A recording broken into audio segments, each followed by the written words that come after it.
চুক্তিটো আমি নিৰন্তৰ আলোচনা কৰি আছো ডেইলি যে ৰাতিপুৱা বিদেশীবিলাক খেদো এইটোতো অসম চুক্তিয়ে নহয় জানো ডেইলি ৰাতিপুৱা যে বিদেশীক আমি উলিয়াই পঠাওঁ এইটোতো অসম চুক্তিৰে ৰূপায়ণ যে সীমান্ত দি কোনো বিদেশী সোমাব নোৱাৰে এইটোতো অসম চুক্তিৰে শ্লোগান নহয় জানো বা অসম চুক্তিৰ দফা নহয় জানো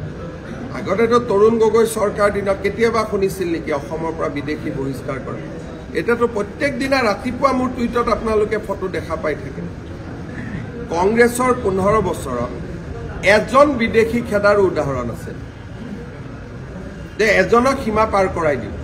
মইতো ডেইলি ফটো সহিতে নাম দি থাকো যে কেইজনক আমি উলিয়াই পঠাম আজি 15 বছৰটো অসমীয়া মানুহে ভাবিবই পৰা নাছিল যে বিদেশী অসমত সোমোৱাৰ পিছত খেদিব পাৰি ম্যাক্সিমাম জেলত থৈ পিছত জামিন লৈ ভাৰতীয় হৈ যায়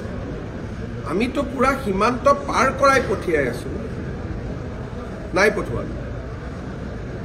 আৰু প্ৰত্যেক দিনা ৰাতিপুৱা টুইটত আপোনালোকে দেখা পায় মইতো নামে ফটোৱে দিলো খালি মহিলা থাকিলে ফটোখন আমি মানৱ অধিকাৰৰ কাৰণে ব্লাৰ কৰি দিওঁ বাকিটো আমি কৰিয়ে আছো একাৰণে আমি যথেষ্ট কনফিডেন্ট আমি জানো যে নিৰ্বাচনত বিজেপি দলে আমাৰ মিত্ৰ গোষ্ঠীৰ হৈ আমি সুন্দৰভাৱে চৰকাৰ গঠন কৰিম আমি সুন্দৰভাৱে বিজয় লাভ কৰিম অসমৰ মানুহৰ আশীৰ্বাদ আমাৰ লগত